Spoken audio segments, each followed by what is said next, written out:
ఒక్కసారి కొమ్మూరి గోల్డ్ కి కాల్ చేయండి. తాకట్లో ఉన్న మీ బంగారాన్ని విడిపించి మార్కెట్ ప్రైస్ కి వాళ్ళు కొనుక్కుని మిగతా డబ్బులు మీకు ఇచ్చేస్తారు. హలో అండి, అందరికీ నమస్కారం.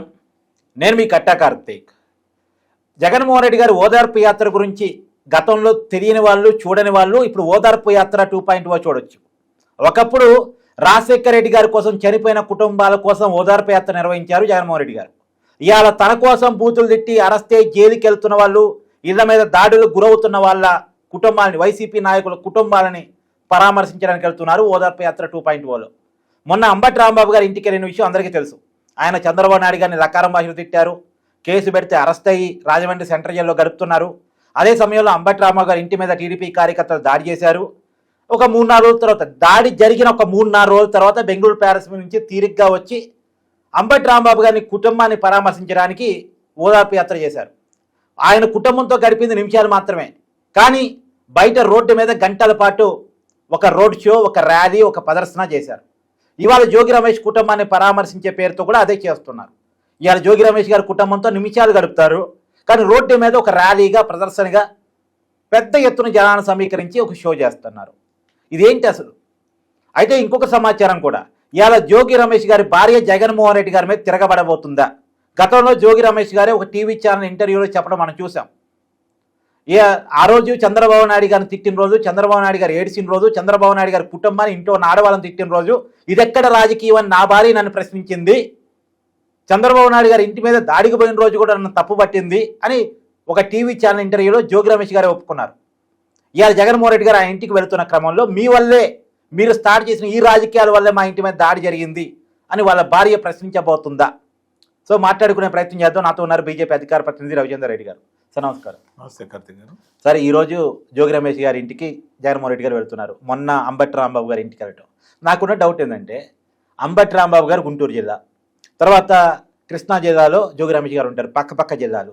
అక్కడికి వెళ్ళి పరామర్శించి, ఇటు వెళ్ళి ఇక్కడ కూడా పరామర్శించి రావచ్చు, ఒకే రోజు ప్రోగ్రాం పెట్టుకోవచ్చు. కానీ ఇది కంటిన్యూటీ ప్రోగ్రామ్స్ కావాలని ఒక్కొక్క ప్రోగ్రామ్ ఒక్కొక్క రోజు డిజైన్ చేయటం అనేది ఎలా చూడాలి? దీన్ని ఇంకో రకంగా చెప్పుకుంటే, వైఎస్ఆర్సీపీ కార్యకర్తలు చాలామంది ప్రతి జిల్లాలో కూడా మా జిల్లాకు సంబంధించి 2 నాయకుల మీద దాడి జరిగితే బాగుండు, ఎందుకంటే జగన్మోహన్ రెడ్డి గారి పర్యటనలు ఉంటాయి, భారీ ఎత్తున జన సమీకరణ జరుగుతుంది, తద్వారా పార్టీకి తిరిగి మైలేజ్ వచ్చే కార్యక్రమంగా దీన్ని మలుచుకోవచ్చు. ఎందుకంటే పార్టీ శ్రేణులు కాస్త నిస్తేజంగా ఉన్నాయి. ఈ మధ్య మనకి యాక్టివిటీ రిపోర్ట్ వీక్గా ఉంది. ప్రజా సమస్యల మీద మన పోరాటాలు తగ్గాయి. ప్రజా సమస్యల మీద జనంలోకి వచ్చి ఇలాంటి యాత్రలు జగన్మోహన్ రెడ్డి గారు ఎప్పుడో చేస్తా అంటున్న పాదయాత్ర కాకుండా ఇప్పట్లో చేసేలా లేరు.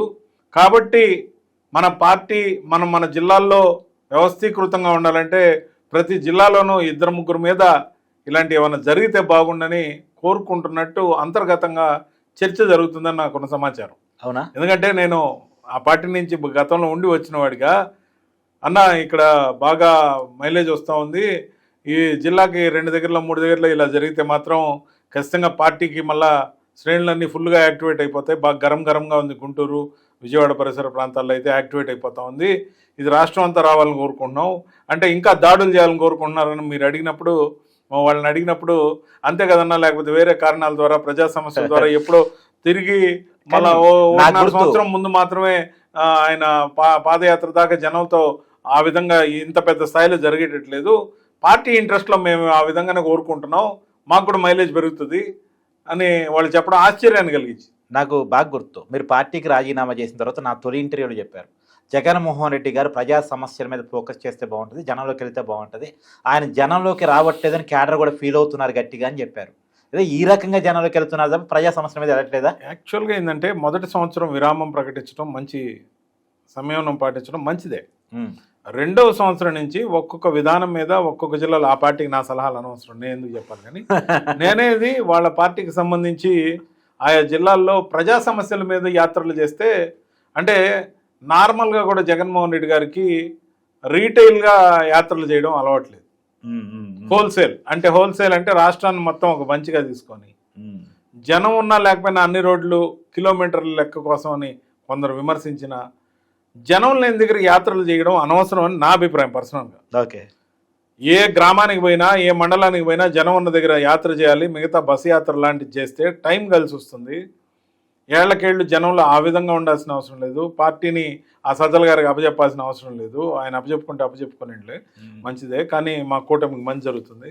నేను అనేది ఏంటంటే ఖచ్చితంగా కూడా జిల్లాల వారీగా ఈ స్థాయిలో యాత్రలు జరగాలంటే మాత్రం ఆ కేడర్ నాతో అన్నట్టు పేర్లు చెప్పదలుచుకోలేదు, కానీ ఓ 2-3 2 ప్రాంతాల వాళ్ళు నాతో మాట్లాడారు. అందుకని కాన్ఫిడెంట్గా చెప్తున్నా, మా జిల్లాల్లో కూడా 2-3 ఏదన్నా జరిగితే బాగుండు, మరి తీవ్రంగా కాకపోయినా కొంత స్థాయిలో దాడులు జరిగితే వైసీపీ కార్యకర్తలు దాడులు జరిగితే బాగుండు, మొత్తం యాక్టివ్ అయిపోతా ఉన్నా.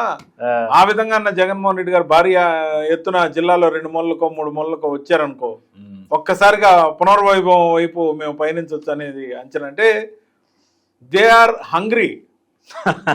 Hungry to join with people and crowd. వాళ్ళకి ఆ క్రౌడ్ అనేది ఈ మధ్య ఎక్కడ ఏ జిల్లాల్లో మొబిలైజ్ కావట్లేదు. ఆ మొబిలైజ్ కావడానికి జగన్మోహన్ రెడ్డి గారి పర్యటనలో ఈ స్థాయిలో ప్రజా సమస్యల మీద ఉంటే బాగుండేది. అలా కాకుండా పరామర్శల పేరుతో ఏదైతే జరుగుతుందో, ఖచ్చితంగా కూడా జన సమీకరణ ఉంది. జనం కొద్ది రోజుల తర్వాత ఆయన వస్తున్నాడు కాబట్టి ప్రతిపక్షంలో ఉన్న వాళ్ళందరూ ఒక అవకాశంగా తీసుకొని show off strength, show off solidarity అనే విధంగా జగన్మోహన్ రెడ్డి గారి కోసం ఎప్పుడు కూడా నేను ముందు నుంచి చెప్తున్నా, భేషజాలకు పోకుండా చెప్తున్నా, ఏ రాజకీయ పార్టీలో కూడా ఇప్పుడు ఆంధ్రప్రదేశ్లో కానీ తెలంగాణలో కానీ ఉన్న అందరు రాజకీయ పార్టీ నాయకులందరినీ నేను ఇట్లా చెప్తే నన్ను విమర్శించవచ్చు, కానీ జగన్మోహన్ రెడ్డి గారికి రాజశేఖర రెడ్డి గారికి లేనంత ప్రజాకర్షణ ఉంది.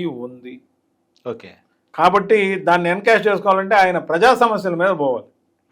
ఇలా తిట్టిన దాన్ని సమర్థించి మళ్ళీ మేము వస్తే మీ అంతు తేలుస్తాం, లెక్కలు చూస్తాం, వీటి కోసం పోతే ఒకటి రెడ్ బుక్ రాజ్యాంగం మీరు విమర్శిస్తారు, మీరు రప్ప రాజ్యాంగం రేపు పెడతా ఉంటారు. ఇందువల్ల రాజకీయ పార్టీలకి బరువులు తగ్గుతాయి కానీ జనంకి బరువు పెరుగుతుంది. ఏముంది, జనంకి కావాల్సిన అంశాల మీద మాట్లాడి మేము భరిస్తున్నాం కానీ సహిస్తాం, మా మీద దాడులు జరగడం కరెక్ట్ కాదు, పోలీస్ వ్యవస్థ మీద మా పోరాటం ముఖ్యమంత్రి గారి మీద ఉంటుందని చెప్పచ్చు, కానీ నిలదీయచ్చు. కానీ ప్రజా సమస్యల మీద పోరాటం ఇంతవరకు 2 సంవత్సరాల్లో మొదలుగాల. ఏ రైతు యాత్ర లేదు, ఏ యువతకి యాత్ర లేదు, ఏ మహిళకి యాత్ర లేదు, ఏదీ లేదు, మేనిఫెస్టోల మీద కూడా లేదు. కాబట్టి మాకు కంప్లీట్గా సహకరిస్తున్న మా సకలంకి నమస్కారం. మాకు ఇలానే సహకరించాలి. ఖచ్చితంగా కూడా మా కూటమి మరింత విజయవంతంగా ముందుకు పోతుంది.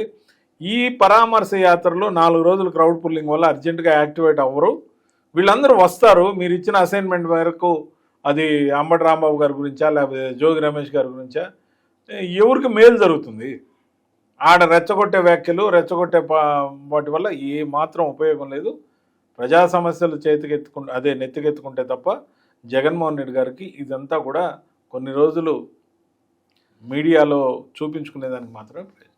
ఇప్పుడు జోగి రమేష్ గారి ఇంటికి ఓదార్పు యాత్రగా పోవటాన్ని మీరు పర్సనల్గా ఎలా చూస్తున్నారు? జనరల్గా వైసీపీ చూసేలేదు. ఇప్పుడు ఈరోజు మీరు అన్నట్టు ఇందాక ఇంట్రోలో చెప్పారు, ఆ రోజు ఓదార్పు యాత్రల ద్వారానే జగన్మోహన్ రెడ్డి గారు క్రౌడ్ పుల్లర్గా ఎస్టాబ్లిష్ అయ్యారు. అవును, మొట్టమొదట ఎంపీగా గెలిచినప్పుడు కడప వరకే పరిమితమైన జగన్మోహన్ రెడ్డి గారు రాజశేఖర రెడ్డి గారి డిమైజ్ వల్ల, ఏదైతే అర్ధంతరంగా ఆయన నిష్క్రమించడం వల్ల, ప్రమాదవశాత్తు నిష్క్రమించడం వల్ల, అధికారంలో ముఖ్యమంత్రిగా ఉండి నిష్క్రమించడం వల్ల ఎంతో సానుభూతి ఏదైతే ఏర్పడిందో, ఆ సానుభూతికి వారసుడుగా జగన్మోహన్ రెడ్డి గారు ప్రజల్లోకి వచ్చినప్పుడు విపరీతమైన క్రౌడ్.